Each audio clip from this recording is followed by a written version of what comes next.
60 years, they would like to sell their stake and get out. So that time we have the first right of refusal, and is likely we will take over that stake in appropriate time. Well, let's shift focus now and put the spotlight on Great Eastern Energy. Prashant Modi, President and COO of the company, joins us now. Prashant, thanks so much for joining us. A quick heads up on the company, of course, for our viewers. Great Eastern Energy operates coal-bedded methane projects in India. He's invested about 800 crores in Raniganj block, and it's investing another 2,000 crore rupees for drilling. What's the outlook from here, Prashant? What are the expectations and what can investors really expect from the company? Well, as you know, we are the first commercial CBM company in India. We have been selling now for about 3 years. And recently, about 10 days ago, in the recently concluded CBM 4th round, we were awarded a second block in Tamil Nadu, the Manargudi block, which has an effective area of 667 square kilometers, which translates to about 170,000 acres. So the outlook is we are developing the current field, which is the Raniganj field. Currently, we are at about 3.6 to 3.7 million cubic feet per day of production, all of which, after internal consumption, is being sold to various industries. And we will continue to develop this block. It will take another 5 to 6 years to fully develop it. It requires an approximate 300 wells. We have drilled about 75 wells, and about 30 odd wells are on production. And as you might be aware, we are in the entire value chain, from the upstream, midstream, downstream.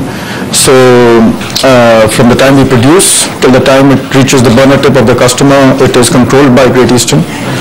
And the outlook remains very positive. We are confident the production rates and the results we are getting are as per expectations or exceeding our expectations. And now the new block we will start exploring once all the approvals, etc. Yeah. Well, what is the ramp-up plan going forward in terms of production as new wells get developed? Can you share with us any numbers? Well, eventually I can't share with you a yearly sort of a number, but eventually once the full field is developed, the Raniganj field, in the next 5 to 6 years, the production would cross 100 million cubic feet. It would be between 100 to 120 million cubic feet going forward from this block alone. And we have to still explore on the Manargudi block, but the expectations are that once that is also fully developed and explored, it will also produce in the region of 100 million cubic feet.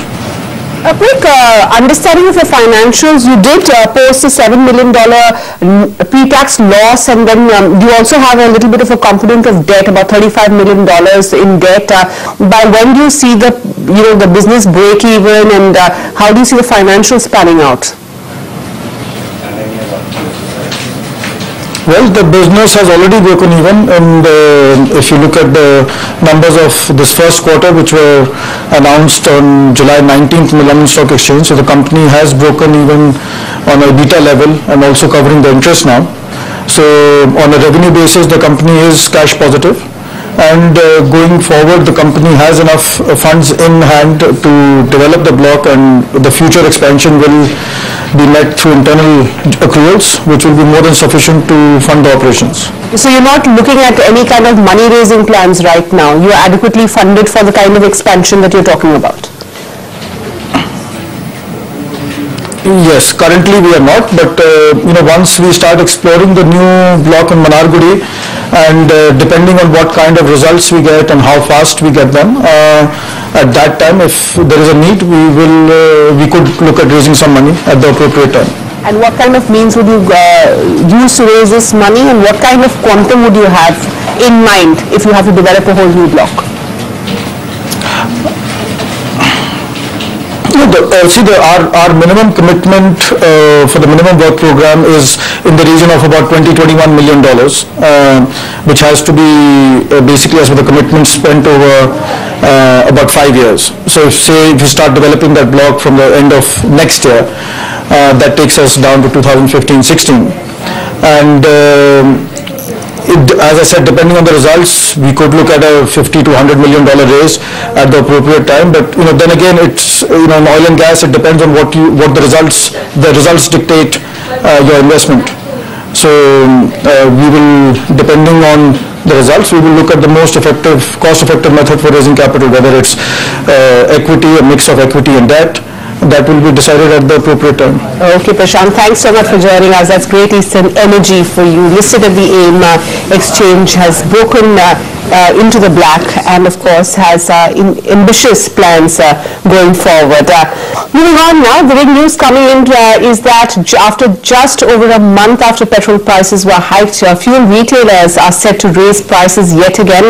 My colleague Kumardeep Banerjee joins us for more. Kumar, no big surprises there now that petrol has been deregulated and crude oil prices have been ramping up. What kind of a quantum of increase are we looking at, and by when?